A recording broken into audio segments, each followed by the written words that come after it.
live, so if you're going to yell at anybody, too late. I'm going to yell at Rob because he's probably going to tune in first. Rob will? Yeah. Okay. Rob's very good at pretending to work. All right.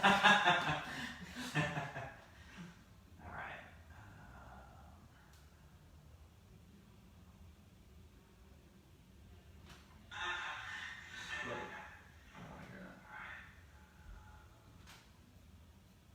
that. Oh, Tina too. Hi, Tina. Hi, people. Yeah, there's Rob. Called it. I called it. Is it the first one? No, Tina was the first. I will what? I will what? Let's see. Okay. Cool. We're live. We're on time, too. On time, on target. All right. Wait, are you recording? Now I am. Now Okay. it's on. So it's on. We're rolling. Cool. Welcome back.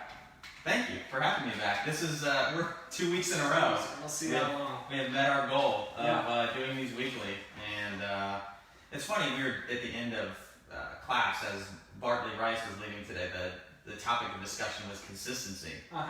So we're modeling consistency. For 2 weeks. For 2 weeks. I Hey, can do this. that's all right. And That's all every right. week's a PR. Every week is a PR. Hello to our, two. We have 2 watchers. I wonder if that counts me or you. I don't know if it counts me. Are you logged in? I am. So am I, and we have 2 viewers. Okay, so if you're watching, just drop us a comment. Tina, raise her hand. Okay, cool. Well, welcome back, Mark.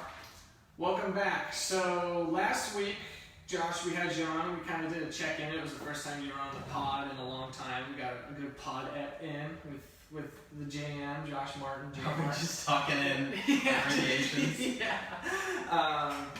And we kind of asked you what's going on in your life, what are you reading, just like a really informal check-in of what's everything, what everything you got going on, what your kind of plans are for CFG, what's on the horizon, stuff like that. Yes.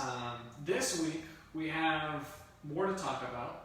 Yeah, I came prepared. We're acting kind of professional. We have an outline. Apparently this is what professionals do. They actually have an outline, a plan of what they want to talk about. Yeah. Probably what we're going to do is just toss this right out the window and just go for it. Yeah. But we do got a lot to talk about. And if you're watching live, you can see that there is an actual list and it looks long. Let's, I guess we'll rock and roll. Yeah. So did you want to start with kind of a recap or things we got going on, things we got coming up, anything like you wanted to touch on there? Yeah, so we do have a couple of upcoming events here at CFG. The first one that is coming up, and Mark, you have to back me up on this, is the Clean Clinic. Clean Clinic. We're not asking people to come in and clean the gym. That would be nice. But no, the Olympic weightlifting movement, the Clean. So we are doing that on Saturday, September 12th from 11 a.m. to 1 p.m. with Coach Gene and Coach Rob. Yes. Rob is partaking. Yep, so they will take you through the finer points of that Olympic weightlifting movement. So if that is something that you would like to do a little bit of a deep dive on, I would highly recommend signing up for it. I know that I've seen a bunch of signups already come through, and I know that we're limiting it just, number one, just because of COVID restrictions. And also we want to make sure that everybody gets, some personalized one-on-one attention. So make sure if that's something that you want to get in on, that you sign up for that ASAP.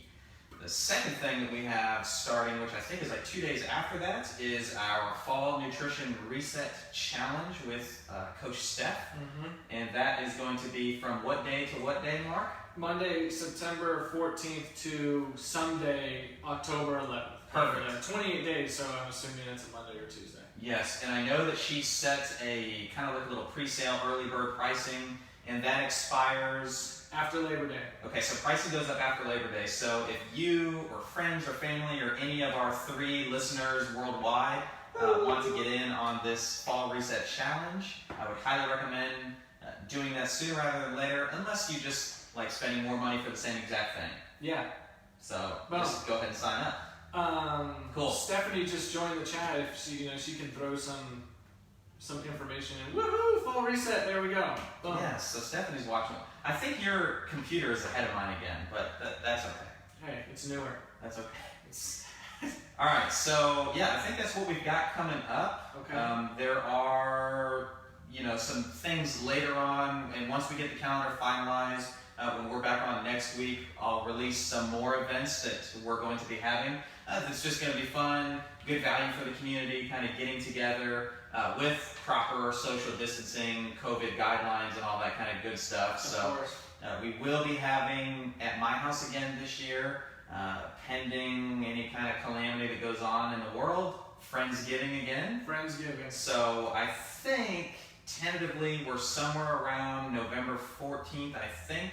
But of course, I need to talk to my boss to confirm that. So, we got that coming up. And I think that's it. I know last time we put it out to the community, and then again I posted late last night that we we're going to go live today. We asked for some questions, and I know that we've gotten some. And then we've got some direct questions on that. But then we also have just some ancillary, questions and comments that come up when we're in class that we want to make sure that we hit on, because ultimately that is what brings the most value to our audience. So, Stephanie says a handful of things. Number 1, fall reset challenge. The last challenge that she ran, average of 4-pound weight loss, 1% body fat loss. Great way to get out of a slump, back on track with healthy eating habits. And then Rob says he's cooking. Rob, are you cooking now? Are you bringing food to us during the podcast? Because that would be awesome.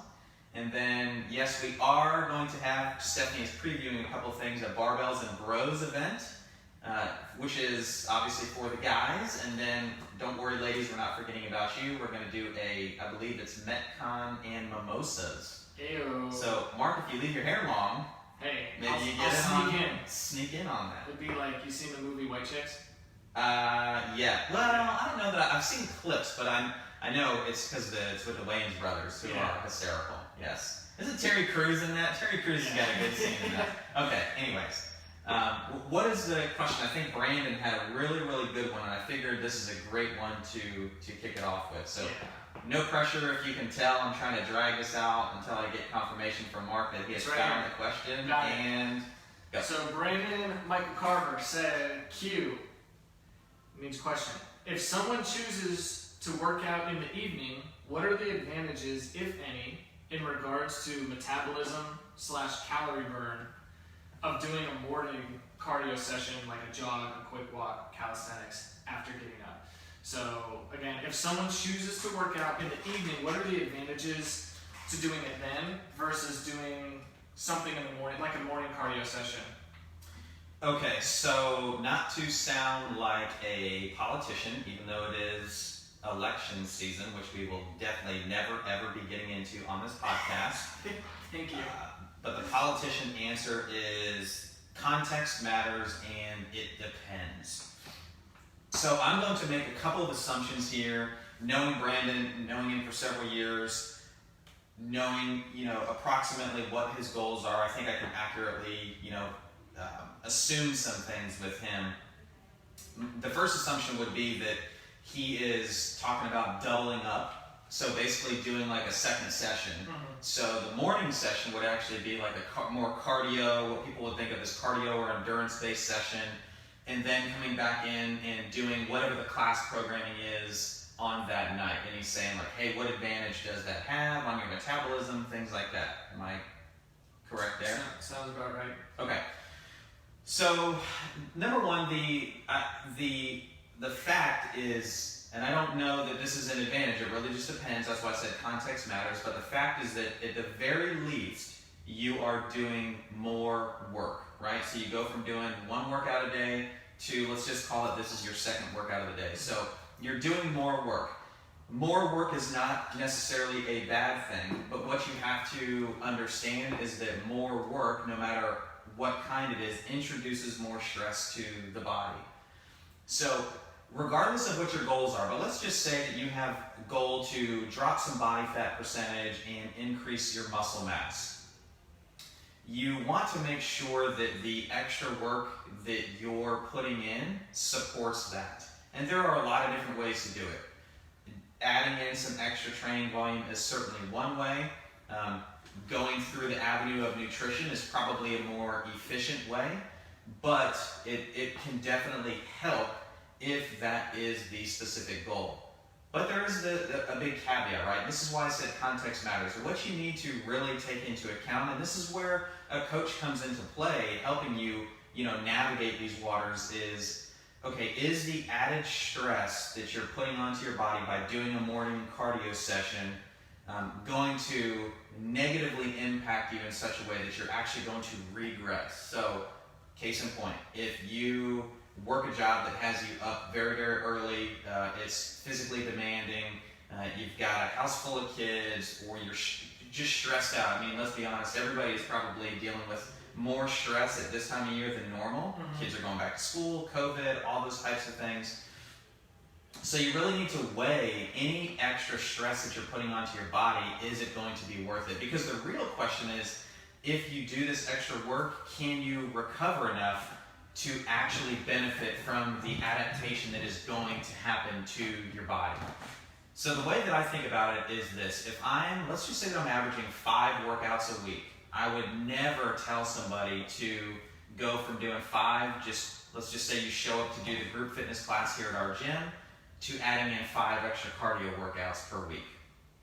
What I would start with is, let's just add 1. So you go from 5 workouts essentially to 6. And then after you do that for a couple of weeks, you measure whatever the goal is. Are you tracking positively to that goal? And then you can say, okay, are you happy? Are you still seeing progress? If so, then just stick with doing that.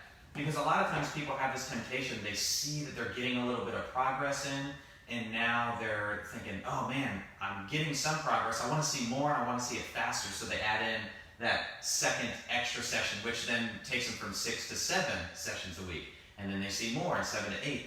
The problem is that stress accumulation is going to catch up with you. So if you're seeing progress with what you're doing now, to me, the benefit is not worth it in adding in extra. The only time that you should think about maybe shifting the plan is if you are not seeing progress. And again, let me stress that you have to actually be sticking to a plan consistently for, let's say 90 days to be able to evaluate, is this plan working or is it not?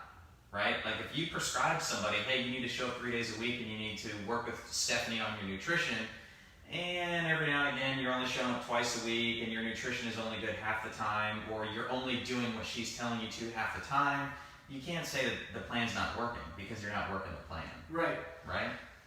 I think what you said is interesting in that, hey, you wouldn't tell somebody, if you're working out, doing 5 functional fitness group classes a week, you need to, okay, let's start with 5 cardio sessions. You said, no, let's start with 1. Let's start with 1 a week, and then, like you said, look at that for a couple of weeks, up to 90 days, and then analyze how you feel. And I think it's often forgotten among people that tend to just kind of double up on their training, where they are adding, 5 or 6 more sessions a week, that it took a lot of time to get where you're at now, right? So when people, for example, when people start here at Coaching for Glory, we recommend nutrition and 3 times a week group fitness coaching for 3 months. Yeah. 3 months. So that's 3 months where they're just working out 3 times a week. So if that's 12 times a month, that's only 36 workouts across 3 months. So if they were to up that to 5 times a week on top of 5 cardio sessions, that's 10 sessions a week. You're now at 40 sessions in 1 month versus 36 across the 3 months. So you've essentially over tripled the amount you're working out. And like you said, it can possibly and probably will not have many advantages to doing that. But taking it slower, adding that 1 session a week, analyzing how you feel after 3 months or a few weeks of doing this is a lot smarter, is a much smarter option. Yeah, that's a really good way to look at it too. And we've talked about just you and I personally talked about this, that if even, let's say that you're doing 5 days a week consistently of training, adding in one session, it doesn't sound like a lot, but that's 20% more that you're doing. Yeah. Think about if you just got 20% better in something like overnight, like that would be a massive increase. Or think about if something got 20% worse overnight, that would be a massive decrease. Like 20% more or less of something is a big, big, big deal. It doesn't sound like a lot when you say, well, it's just one more session. But when I tell you it's 20% more, that's a big deal. So thinking about it like that. Now, I don't want to gloss over the fact that, there is advantages to doing, these things. If it's very low level, maybe it's just walking, maybe it's, jogging for a mile, walking for half a mile, jogging for a mile, something, very low intensity, very aerobic in nature where the heart rate is just getting elevated a little bit. That's actually really good for just blood flow, moving things around. So that can definitely have positive benefits. But again, I know that people don't like to hear this answer. It's very context dependent upon what ultimately is your goal. Yeah. Stephanie has some comments I'd like to touch on. She wanted to weigh in on this, and I think she said pushing Ava in a stroller equals a mental break. Yeah. Stress reduction, that's another advantage to doing it if you take it low intensity. But Stephanie said, if you're under eating or not getting enough nutrient-dense foods, then working out more will not positively impact metabolism, although yes, you will burn more calories. Like Josh said, there will not be a benefit in things like muscle growth. So many variables like BMR, body fat, sleep, hydration, stress. It's better to follow a plan and decide and see if it works. So it's a lot of, I don't think a lot of people look at their bodies or themselves like this, but it's a lot of data collection. Mm-hmm. And, there are devices and apps that can help with that, but if you don't have one of those, or if you're not interested, it's just something as simple as having a coach, or if you don't have a coach, like writing in a journal, and collecting this data and being just really, really mindful and aware of how you feel. So all really good stuff. So the original question was, what are the advantages? And I think you answered that with your last statement. Absolutely. So very cool. Thank you for the question, Brandon. Yeah. Awesome. Thank you. What's next? So I was talking, actually one of the things I meant to say earlier was we had a staff meeting this past Saturday, went over a lot of good stuff, but one of the things, and I left it to the very end, was that we actually have our own app. The Coaching for Glory app is live in the iOS App Store. So the Apple, if you get your apps from the Apple App Store, or also on the Android side, you can download the Coaching for Glory app. It is pretty hard to miss because it looks just like our logo that you see anywhere else. It's the big circular one with the cross and the shield in the middle. And if you just search Coaching for Glory, it will come up. And if you are, we're kind of in like a beta testing mode right now, feeling things out. But if you are like a techie type person, you want to test some of those things out, give us feedback on what you think, how it works. Yes, it is different than Wodify. If that is you, let us know and we will get you an account set up. It doesn't cost anything, just download the app, and then all we would ask right now is for you to use it and report back, the pros and cons, because what then I can do is go back to the developer who created the app for us and say, hey, this is the feedback that we're getting, and we can personalize it more and more and more for you guys so it actually works for you and not against you. There's always a bit of, trying times as people are learning right now with their kids going back to school. When you work with technology, there's always a bit of an adoption process. You work through some of the bugs, but I know that we have a lot of techie type people within our midst. And so if you are one of those people and you're like, oh, this sounds great, I would love to test it out, let us know. We'll set you up with an account. It only takes a minute or two, and then you can start getting in there, hopping in, and letting us know what you think. And if this works out like we are hoping it will, the sky is the limit. for what it can do for us in the future. So yeah, that's a pretty cool value add. Yeah, it's exciting. It's cool to go on. I've already downloaded it and poked around, but it's cool to like go on your phone and see, oh, there's a CFG app. That's kind of cool. Yeah, it's surreal almost. I can't imagine it on your end. It is like the first time that, so that just to give people an idea of the process, it's not like one day you just hey, I want an app and it gets created. I mean, there's a long process, and one of the final things that we had to do was get the logo done and get some demo pictures and some demo exercises done. Marc, you had a big hand in filming exercises, obviously. But getting all that and then approving the artwork, and so that's when it really started to become real, and now, it works. We just need to get people set up in it and start actually testing it in the real world. Because there's only so much that I can do as one person, so the more people that we have that are giving us feedback, the better it's going to be. So we would just ask that you do that. Nice. Yeah. Please do. Yeah. Cool. So last time we talked about a bunch of books that I was reading, or excuse me, a bunch of books that I had finished. I have a couple of new ones. I don't have them with me, but I got gifted this book about 2 or 3 weeks ago, and I'm only a couple of chapters in. It's called The Rise of Superman, and it's basically just talking about like people who were at the pinnacle of their sport and things like that. So they focus in on what's going on in the world of big wave surfing and what kind of mental fortitude does it take to do those types of things. So that's been a really cool book.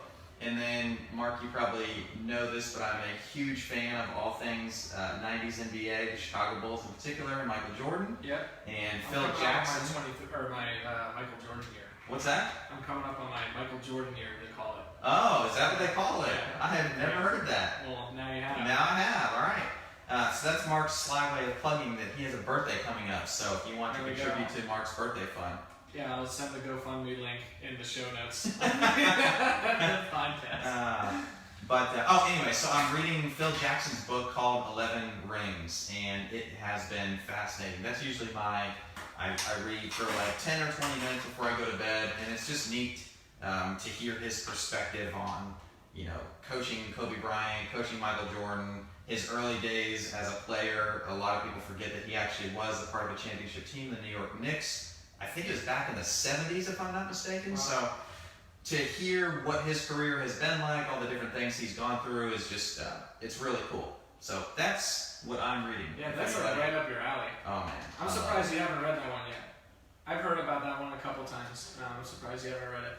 So right at the beginning of COVID, they released being ESPN released a documentary called The Last Dance, which they allowed a camera crew to follow the Bulls around for the entire 98 season, which was their last championship year before the team broke up. And I was all over that, like stink on a monkey. I mean, every episode is a 10-part series that premiered.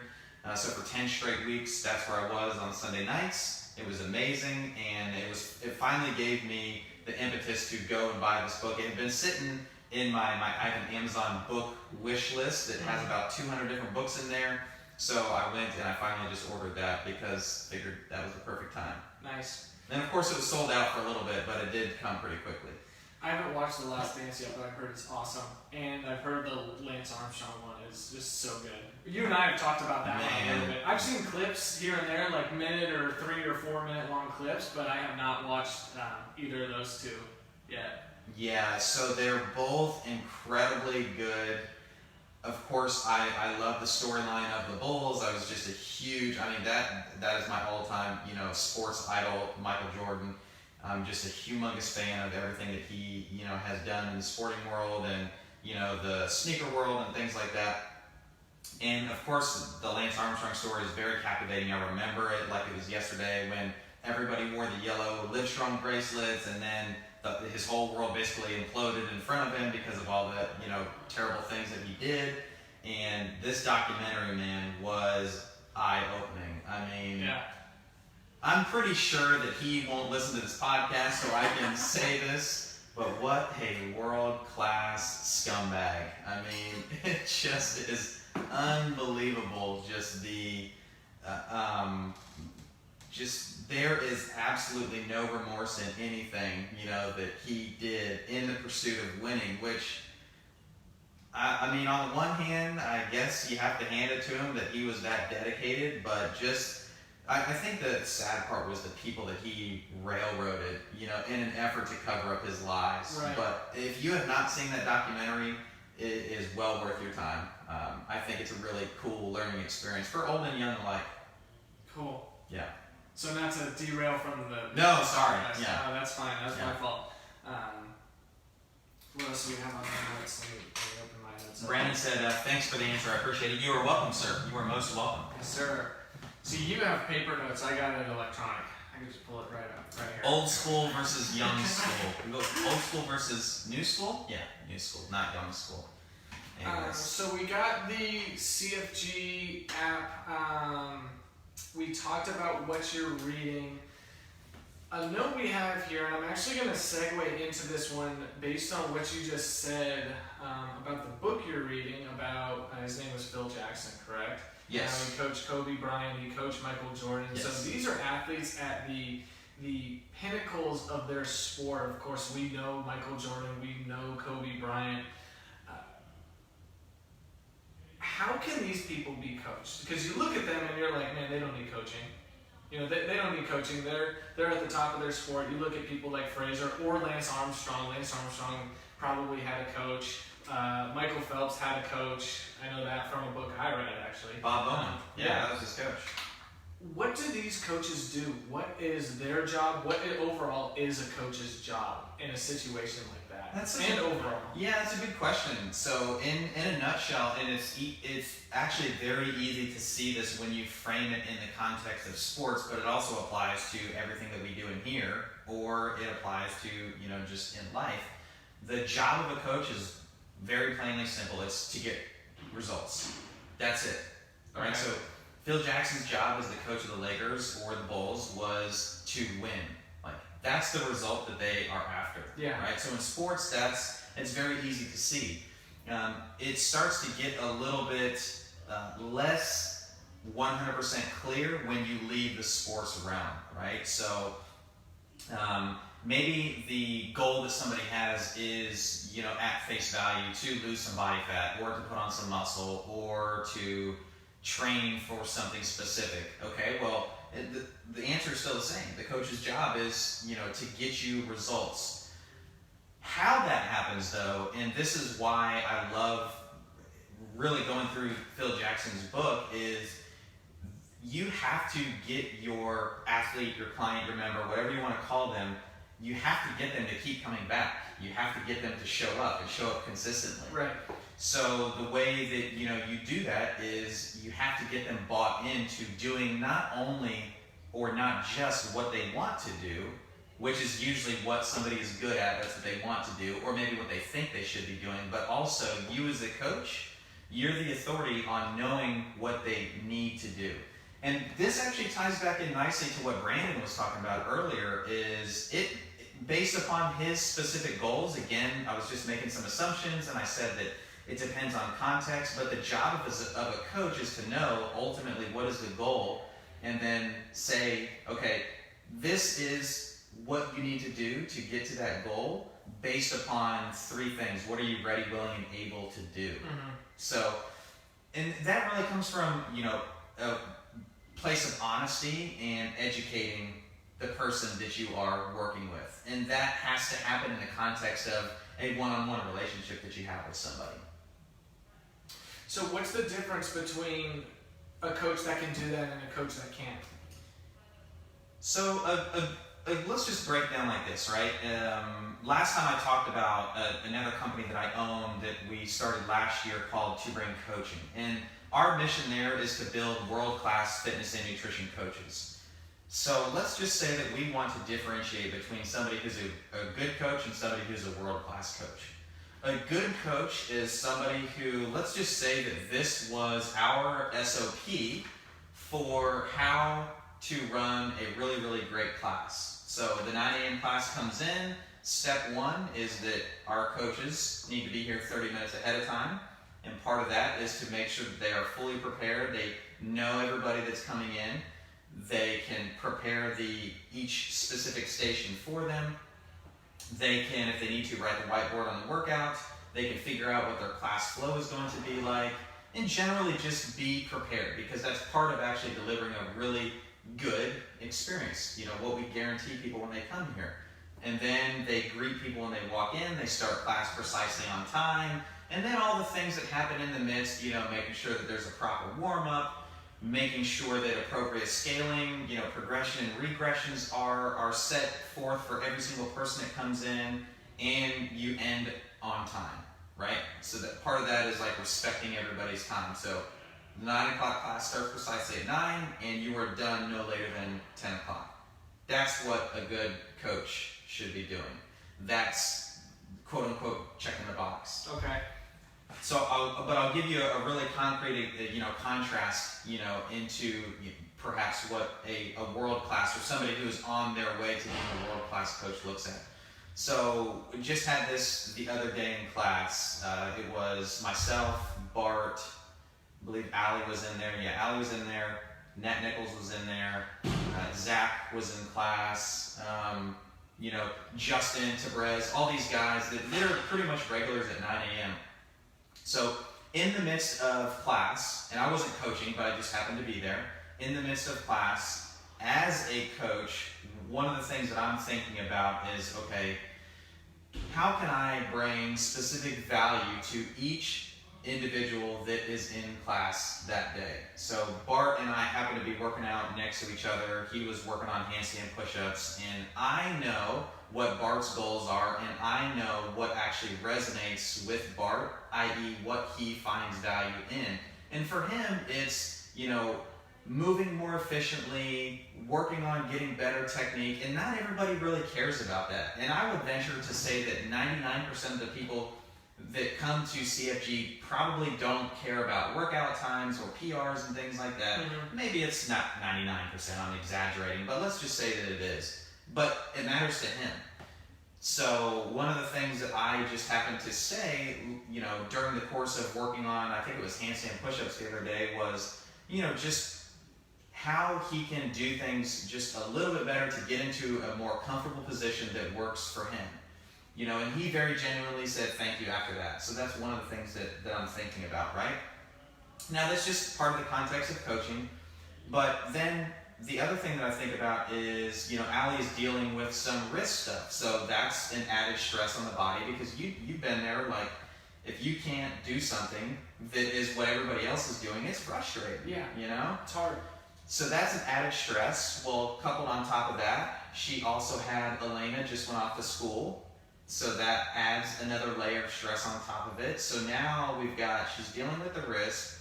Her oldest just went off to school, so that's a lot of extra stress. So then it becomes, okay, what is the best thing for Allie based upon the stresses that are going on in her life for her goals, and how can we do that today in the moment? So I actually didn't share this with you, but about a week ago I texted her and I said, hey, I know that, you've got some stress going on in your life. Elena just, moved to college. My recommendation as a coach would be to come in on these 3 days and make sure that you are doing X, Y, Z. And I explained to her the reason for that is that those 3 particular days, when you looked at the whole week, were probably going to elicit the least amount of stress response on her body. Wow. Right? So it's just taking the time to really individualize things for each person. So that's just 2 people in a class of, let's just say we have a cap of 12. But it's knowing each specific person and zeroing in on those things. Because ultimately, like we talked about, the coach's job is, to get results, to keep the client coming back, because that's how they get the results. And you do that by being honest and educating them.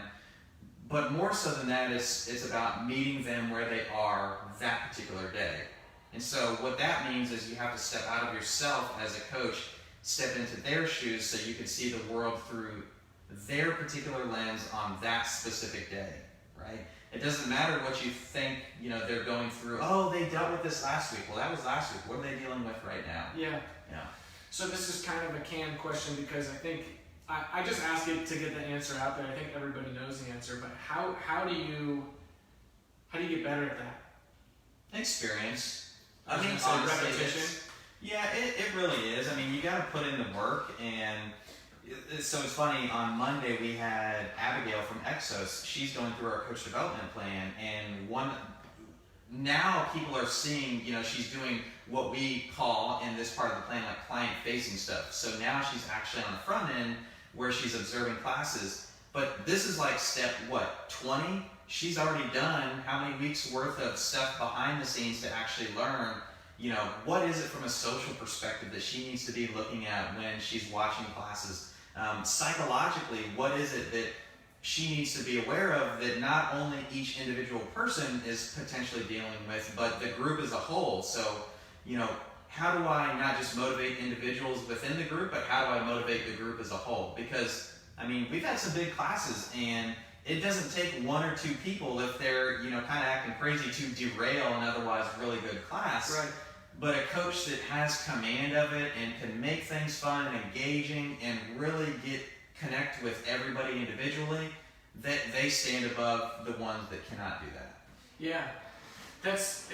It's funny you bring Abigail up, and we also have Ed who's going through the coaching plan right now. That's something that I feel like now would be a good time. Now we're on a podcast. We have a few people tuning in live to say that's another thing we have in the pipeline right now is we've had Abigail for many weeks now, many months. It's just, she's always working as a physical therapist at Exos in the gym, and she showed interest in becoming a coach, so she's now moving through the process of doing that. She's been doing that for months now, and we also have Ed H. There's Edgardo, and then we also I'm just going to call him Ed H. So everyone knows to refer to him, but he's moving through the process as well. And so he actually reached out to us before he even moved here. Like he was still living. He's from Kansas previously, so he's moving from Kansas. Midwest represent. That's right.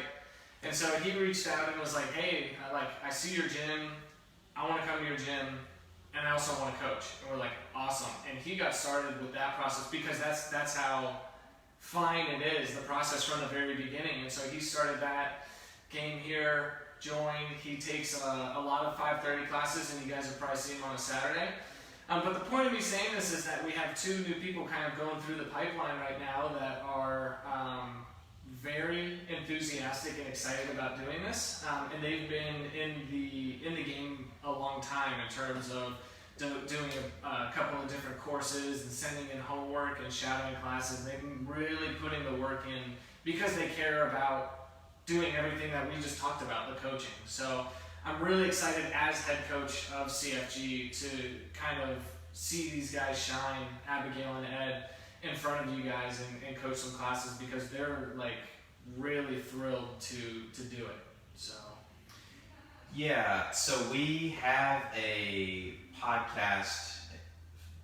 I don't know, this was probably last year sometime that we filmed it or recorded it, and it was kind of about the evolution of the coach development process at CFG. So if you're interested in learning more about the evolution of that process, which step one way back in the day for me was, hey Marc, you want to coach? All right, just kind of toss you out there. And over time, it's something that, ultimately has turned into me having this second company that is responsible worldwide for developing fitness and nutrition coaches. So the process has definitely gotten far more robust because we say that we offer, a very robust professional service, and so we have to have a training progression that actually prepares people to step in that are competent and confident in, their skills and things like that. So I'm pulling up the episode. That's what I'm doing. Yeah.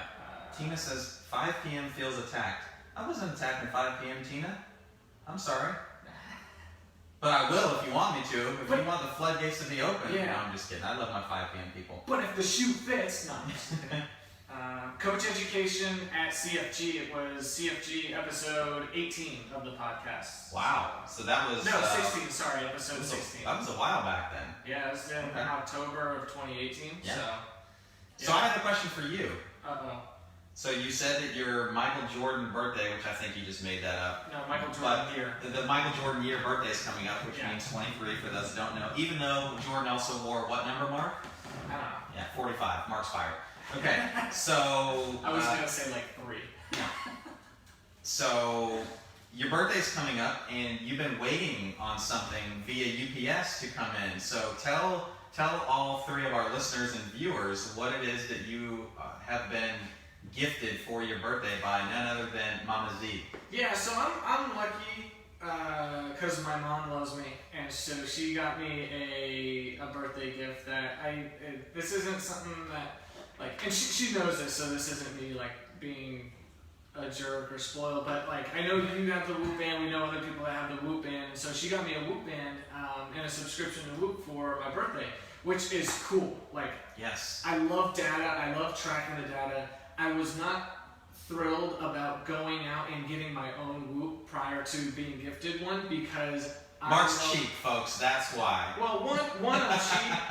One I'm cheap. 2, I know, or I'm gonna try my best to not let the data that I see from the Whoop dictate how I act in the gym. Yep. So I think over the last couple of years, I've gotten really good at being in tune with my body and what I need and when. So like, for example, like I did a workout on Friday. It had a lot of pistols. My hip and back were killing me on Saturday. So I know this week I need to deload. So I'm reducing training volume, still keeping intensity high, but just reducing the volume because I know that's what I need to do to get back to health next week. Nothing bad, it's just, okay, I'm overtraining a little, time to back off for a week. I don't want to wake up and see, oh, I'm 26 or I'm 30% recovered on a day where I'd normally train and not train because it said that. I think I'm smart enough, like I said, I'm in tune with my body enough to not do that, but that's why I wasn't thrilled about getting a Whoop. But anyway, the point of us saying this is, yes, you know, my birthday's coming up. My mom loves me. She gifted me a Whoop, and so I'm now really, like, now that I saw it was like shipped and coming in, now I'm like really excited for it to come in. I can't wait to throw it on and like see all the data in the app and stuff like that. I heard that 530 has their own Whoop group. Yeah, there's like 4 or 5 of them that have.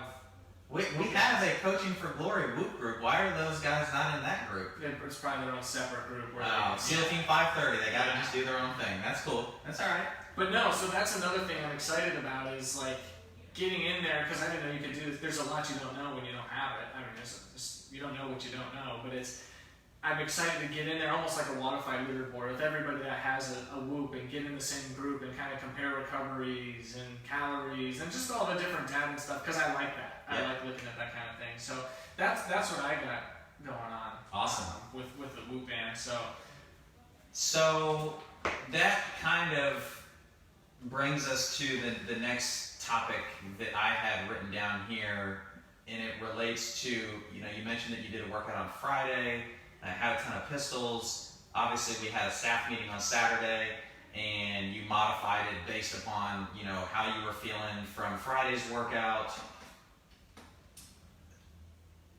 The challenges that Friday's workout gave you, is that what are the limitations for you? Is it a movement issue? Is it a movement economy issue? Is it a mobility thing? Is it a strength thing? Like, what was it on that workout, you know, that you think limited you? So the workout was 120 kettlebell swings, 90 wall balls, and 60 goblet front rack forward lunges.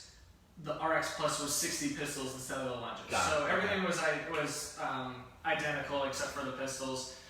And you could break the work up however you want. Regardless, that's just what the volume was. So it was a total of 150, we'll call them squatting reps, whether they were single leg or with the lunges or with the wall balls. So 150 total reps. For me on pistols, I think my strength's been getting better. I do think strength's a component, but more so than that, I know I have a very tight right hip. Like if you see me standing still, my toes point out because my hips are, people don't think that's because of your hips, they always think it's your ankles, but my hips are tight, so my It tells you into that externally rotated position. Exactly. Right. So I think a lot of it is mobility. I think a lot of it was the volume component. In the short time span that we had, there was a 15-minute cap, so 60 pistols in under 15 minutes isn't too much for me, but I think on top of all the squatting with the wall balls, on top of it being a Friday, I've already worked out 4 days prior to that. Right. I think that all of that's compounding on top of it.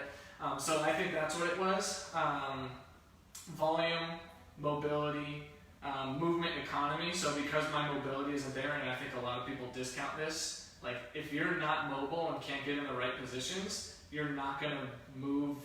Of course, you're not going to move as well, but you're not going to be as efficient with your movement, which means you're working extra hard. Like, I'm working harder on a pistol than you are, because I think my hips are much tighter than yours. So yeah, so that's interesting, because I remember vividly having this conversation with Rob and Eddie several years ago when Barbell Club was really just starting to get ramped up with those guys, and they were frustrated that they obviously those are two very, very strong guys, but their numbers in the Olympic lifts, and in particular the clean, just didn't correlate to like what you would normally want to see from a percentage basis, right? So like, just tossing this out there, you should be able to front squat you should be able to clean about 90% of your best front squat, right? Okay. So something around there, but they were well below that.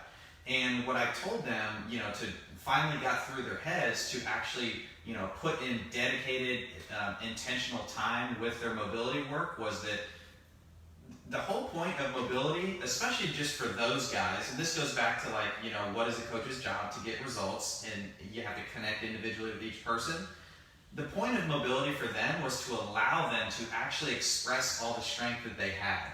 Because if you don't have it, that's your body's way of saying, hey, if I let you express your full strength, it's like blowing a tire on a car, right? yeah. So if I allow you to do that, it's not going to be a good thing. So guess what? They worked on their mobility.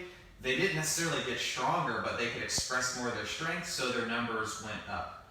But that's part of, movement economy. And I wrote a blog post, and we'll have to dig it up and put it in the show notes, several years ago about default movement patterns. And the idea that it boils down to is that it's one thing to do a rep of a pistol when you're fresh and you're nice and warm, but really your motor patterns that exist when you're fatigued are what your body is defaulting to. Yeah. And so you have to put in a lot of reps, without your body being fatigued in order to make that your default movement pattern, right? So for you, if you want to move better and not be in pain after doing pistols, well, we know that hip is the thing that needs to get worked on. So we work on mobility. We do these things not under a fatigue setting for a long period of time until you can do them. And then we introduce a little bit of fatigue. Are you able to maintain that? Over time, that's how, you come to be somebody who, if you move efficiently, like that's the only advantage that I really have over, people that are stronger than me or quote unquote fitter than me, is that I can move decently well.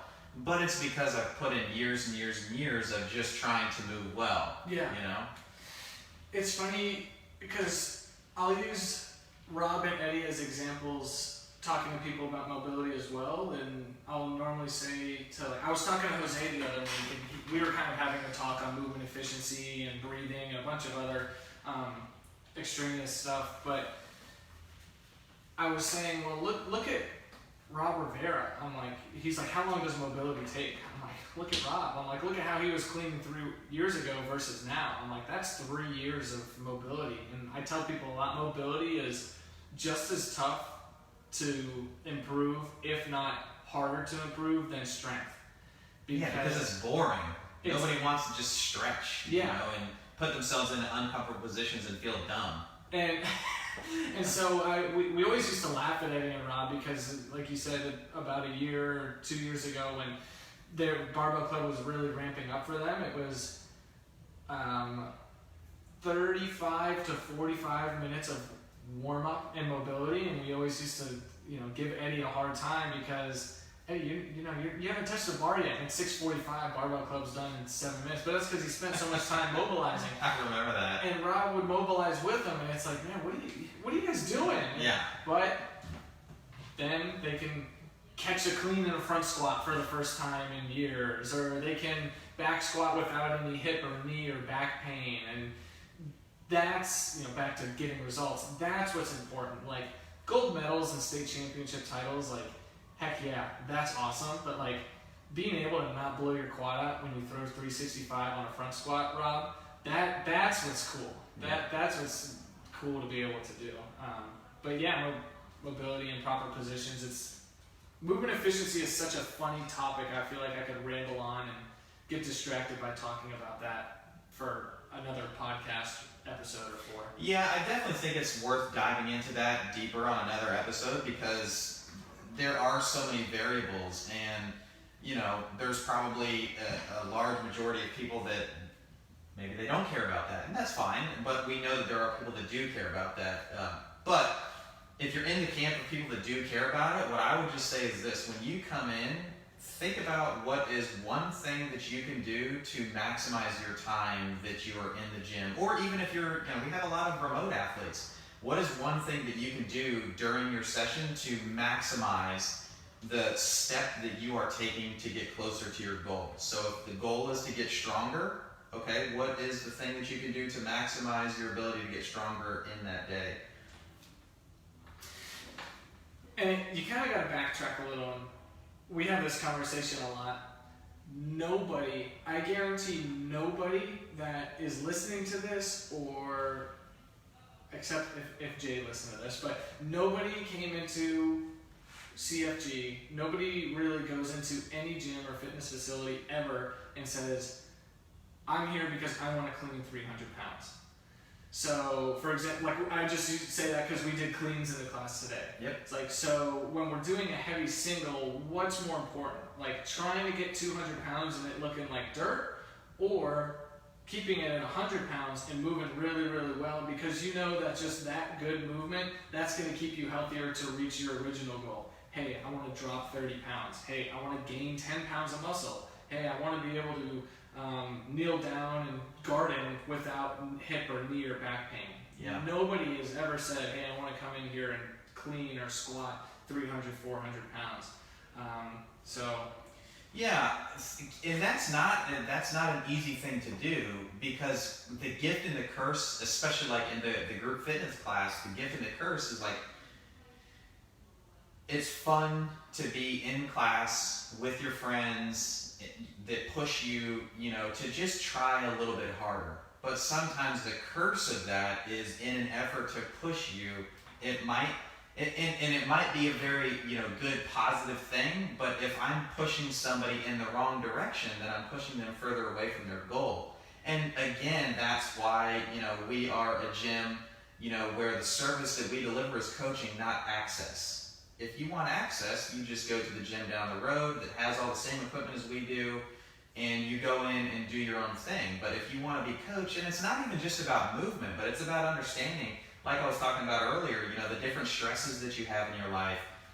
How did you sleep? Did you walk in, somebody that's normally very upbeat and smiley, and all of a sudden they walk in, their body language is different. Like, a coach's job is to pick up on that and to figure out, okay, I had this plan for them, but now that I see them and I'm getting this, unsolicited feedback that's quiet, okay, what do I need to do to maximize how they're feeling? And I can remember, and I'm sure Sheila can share stories of this, where we would be working one-on-one, and I had a plan kind of written out for her, but immediately when she walks in the door, I realize that plan's going right out the window, and maybe we just do some low-intensity aerobic work, because the stresses that she's feeling outside of the gym do not need to be exacerbated by a stress that I'm going to introduce inside of the gym. Right. Because like you said, really nobody beyond maybe 1 or 2 people have ever come in saying, I want to get better at this exercising for time thing.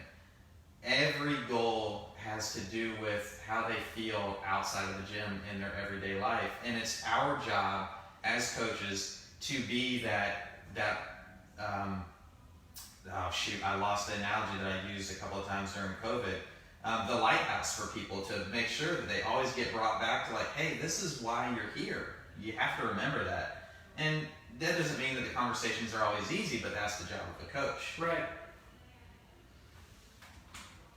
Fernando says, I'm driving. Can y'all add a lightsaber duel or a riff off? So Fernando, if you're driving, first of all, you wouldn't be able to see the lightsaber duel. So keep your eyes on the road, brother, and stay safe. And no texting. Yeah, no texting. Yeah. You said lighthouse last. Yeah. Yes. Yeah. Where did we come from? Movement efficiency. Yeah, we were talking about movement efficiency, how it affects your workouts, things like that. So something that I just briefly, because I don't know that people truly understand this, and we don't have to go too much longer, and maybe you could say that's a topic for a different time. How much time do you put into programming for the group? And what goes into that? What do you think about? Of course, everything at face value is so.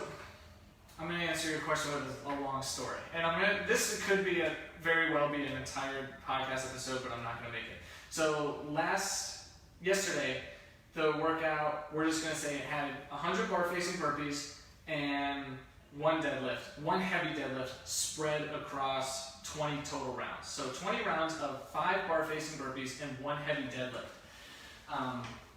So a little mix of what people love, some lifting, and a lot of mix of what people hate is burpees. So that's something I think about. What do people like doing and what do they hate doing? But what I think a lot Hold on, real quick. I want to know what purpose that serves, though, because I think that's important. Of course, I know the answer, but why? Like, why does it matter that we give people things that they actually enjoy doing in here? Because it makes it fun. If we did things, like if we did 100 burpees for time every single day, followed by a mile run, would we get fitter? I mean, probably. We'd probably lose weight. Our chest would probably hurt because we did so many burpees. But we'd probably shed some pounds and some body fat because that's what it takes to do that. It takes doing those sorts of things. But who would genuinely like doing 100 boring burpees and run a boring mile every single day? So that wouldn't be fun. Now, yeah. Our gym specifically, I think we were talking about this earlier in the week, is like our gym specifically, like we're a gym that loves weightlifting. So like today is like our day. So we like to hang power cleans, we like deadlifting. I'd say about 50% of the gym actually likes snatching, and it's kind of split like 50-50. It'd be cool to do like a dodgeball team. Like, hey, this team likes snatches, this team hates snatches. And I think it's a majority of people like rig work, but when it comes to things like burpees or double unders or maybe something like lunges, things are pretty split. So that's something I think about when programming is I'm factoring in things that we like to do, but also things we don't like to do, because the things we don't like to do are probably things we're not good at, which means that things we need to work on. Now, because ultimately those things, correct me if I'm wrong, those things that we're probably not very good at, that we don't like, can ultimately have the greatest positive impact on making headway towards our goals. Exactly. And so a good example is like handstand push-ups. It's like, could we never do a handstand push-up again and get fitter? Absolutely. But I know that this is the way I kind of think about it when programming, is handstand push-ups are something that people look at, and some people are like, man, I wish I was able to do that. Like, that's something I want to be able to do. And so even if it's something as simple as, hey, that's the first time I've ever kicked up to a wall, like, there's something about looking at something that seems unobtainable, right, working towards it, that will bleed over into your life better. So maybe you get a project at work, or something happens to where you run into, like, use this word earlier to be a word, you run into calamity of some sort, and you have to push through it. Or a global pandemic happens, and challenges that nobody could have ever foreseen come up, and suddenly you have confidence to take on a new challenge like that. Exactly. And now, do you have that confidence just because you kicked up to a wall one random Tuesday at the gym? Maybe. That's part of chipping at the stone that is life, not to get super like corny and philosophical, but that's what we're doing. So that's why we do things like handstand push-ups, or like squat snatches, because again, we could get really, really fit and never squat snatch or overhead squat again. I know you hate squat snatch, but we could never snatch or overhead squat again, and we'd get fitter. But it's about doing those things that help us push and get better. So this is why it could be a whole podcast, because that's only one thing I think about. I think about total volume.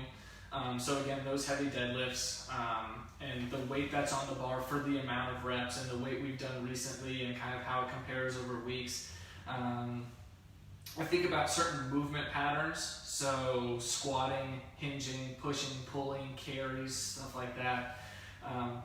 And then a slew of other things that I don't have to go completely on about. But it's not just, oh, you know what would be cool? Us doing 100 burpees and 20 deadlifts at this heavy weight, because that's not how we have ever done things. It's not how things should be carried out.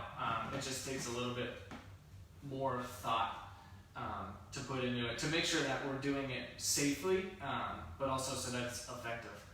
Yeah, that's a great way to really wrap it up with that. Is it's got to be safe, it's got to be effective, and it's got to be fun. You know, the goal of what we do with our group programming is there's this dichotomy of, you know, you want people to be healthy, but you also want them to be happy, right? Yeah. So that's like the goal, is you want to maximize health and happiness.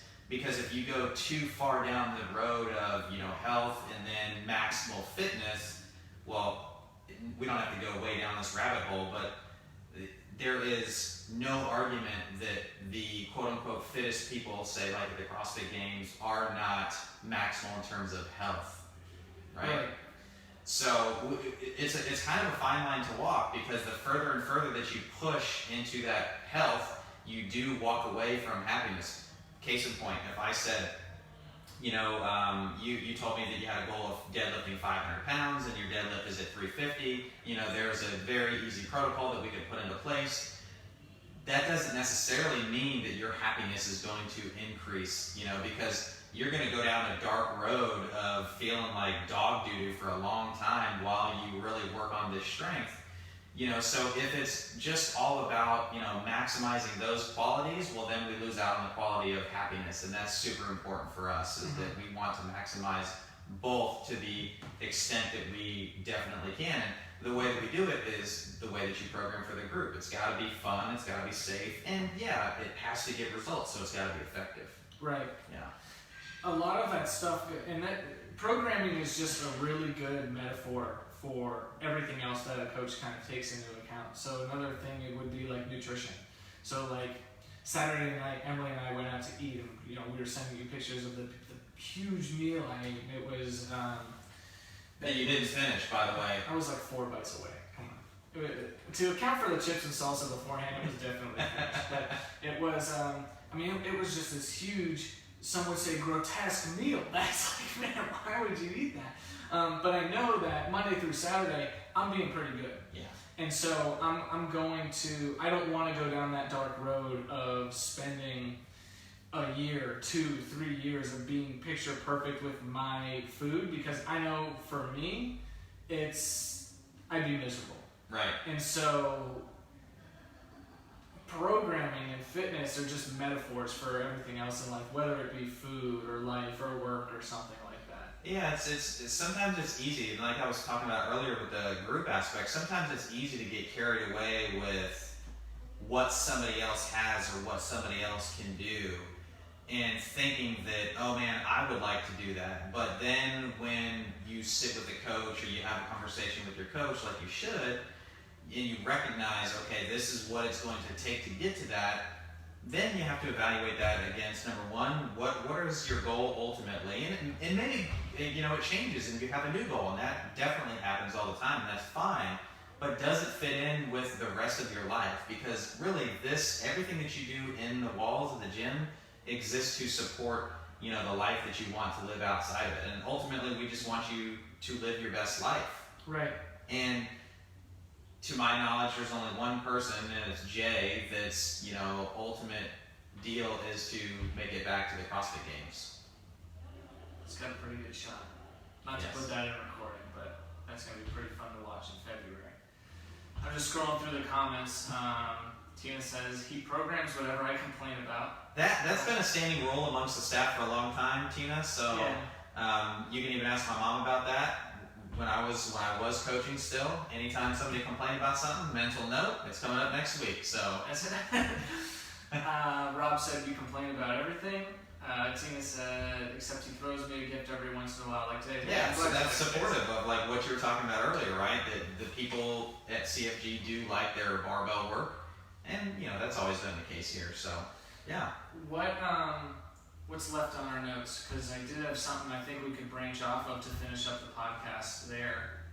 So I know we've got some guests coming on. Heather is going to be a guest on the podcast. Yeah. If any of you guys that are watching or listening to this at a later time will also want to do that, let us know. We will get you scheduled. Yeah, that's really all I had. But if you want to, Fernando, I'm complaining about deadlifts. Awesome. Well played, Fernando. Yeah, where were you yesterday? Exactly. Okay, what was the final thing that you had? It was just, I know we had a note about this,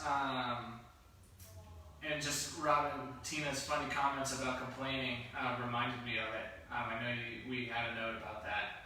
If you wanted to touch on that, or is now a good time? Is it not a good time? It's not like we're not calling anybody out. It's just something that when we loaded up to everybody listening, our outline. Yes. We have an outline. We have a Google Doc where Josh and I just flood it with different podcast ideas for what to talk about, and this was on it just because it's something that we could talk about. Yeah, I think it actually stemmed from a conversation that we had last week. We were talking about that jokingly Mandy refers to me as like this emotionless robot that I don't get too high on the highs, too low on the lows. I'm pretty even keeled, and you're like, well, you are. Is there anything that does get you riled up or does get you fired up?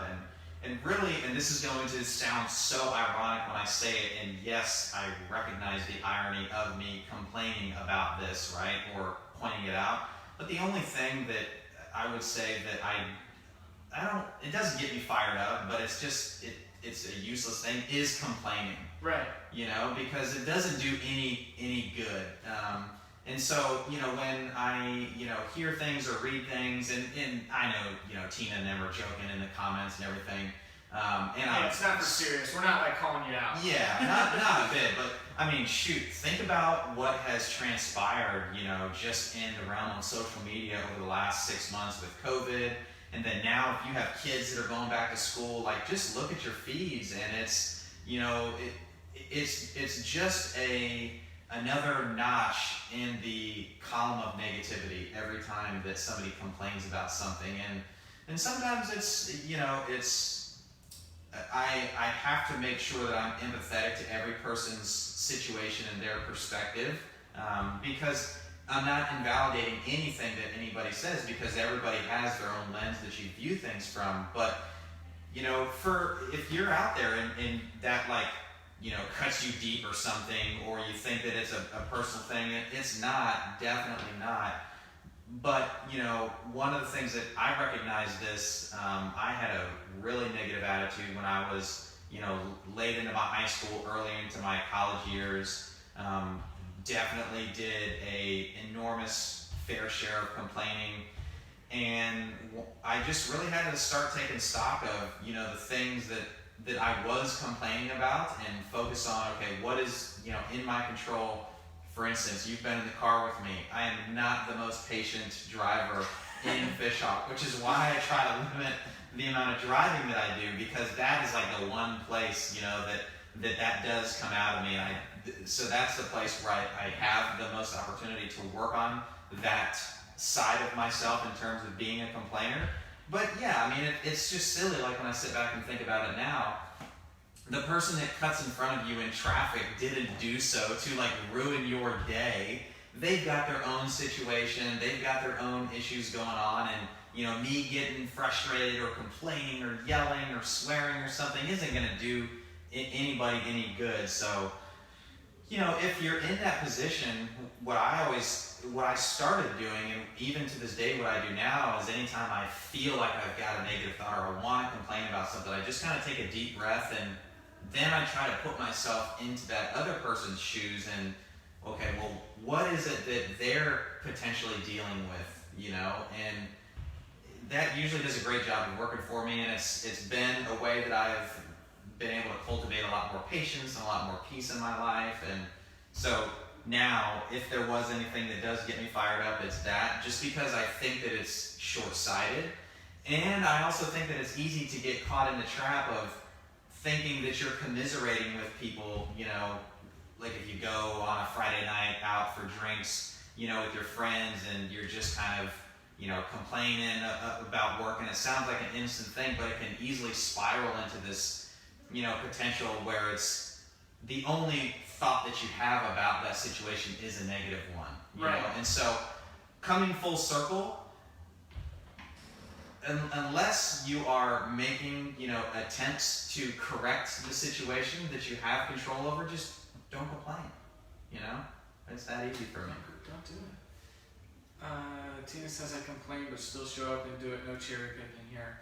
So what you're saying is when Tina sees 100 burpees for time or death by burpees, she needs to put herself in my shoes and wonder, man, he must have just been in a bad mood when he was Exactly. Oh, I'm going to complain, but I'm going to show up and do it. Yeah. Cool. Yeah. All right, so that's a majority of our notes for today. We got a lot still, and again, we'll solicit the group for questions. If they have any, definitely let us know, because we'll put those first into our next episode, which will be next week. Next week, yeah. So fire off those questions. We have 7 people in here right now. Woohoo! Mark, James, I saw Jen. That's a PR. I saw Jen was in here, Stephanie, Fernando, I think Tina's still in here, Rob, Emily might still be in here, so, and then us too, so some people might have tuned out. So real quick on the question thing, I know we had this in our notes. We played this game several years ago called 500 wall balls for time, and I think I saw that Emily put that into our social media feed of like all these, you know, different challenges, like would you rather do 500 wall balls or this thing? So that's kind of a neat one. But yeah, if you guys have questions, definitely post to it. Emily says hi, she's here too. Hi, she's at school. Yeah. Oh, Emily, get back to school. Fran times 3. Nope. You know what? It'd be cool to like take both mics and the computer and then just walk out in the group class and be like, hey Tina, would you rather do 500 wall balls for time or this? And like, yes. Who's that guy he has that show on YouTube where he walks around New York City or LA or something, like screaming questions at people. He's like, name one US president for and you get this dollar. And they're like, what? And he's like, I've never heard of this. Oh man, I gotta find it so it actually makes sense on Put the that in show. the show notes. Yeah, so it's just so funny. We gotta do like that. Like, so 500 wall balls for time or run 10 miles. 500 wall balls for time. That's what I would choose. Yeah. Okay. No Fernando, no lightsaber duel. Tina, Seinfeld reference. You know, I'm a big fan of those. Thank you, Tina. And you might get some very colorful responses that would get you in Facebook jail. Oh yeah, we gotta be careful about Facebook. They're always watching. You want your teeth pulled out or eyes poked out? That's a good one. I would want my teeth pulled out. Really? Yes. I don't want to lose my blue eyes, man. That's the only thing I got going for me. I guess you can get dentures. Yeah. Are you under anesthesia when you get your teeth pulled out, or are you like alive? I mean, awake. I don't know. That's a good one. Yeah. Cool. You know what? All right. That's it. Awesome. Cool. Thank you, people. Thank you, everybody that tuned in the live feed. Thank you, everybody that listened to this show. We went an hour and 12. That's a good one. Bang. Nice. There you go. Cool. That'll probably be the norm. As always, leave a 5. I saw we have 12 5-star reviews on the podcast now, which is awesome. If you leave a written review, that really helps too. So is that a 10x from last week? We had 2, and then now we have... It must have been. Let me see if anybody left a written review, but any review you guys leave really helps on the iOS podcast app. That really helps. Yes, leave a review, people, and then we'll program less of what you hate. Exactly. Boom. Share this podcast with your friends, whether they go to our gym or not. If they go to our gym and they don't listen, then you can give them a hard time. If they don't go to our gym and they don't listen, they use this opportunity to send it over.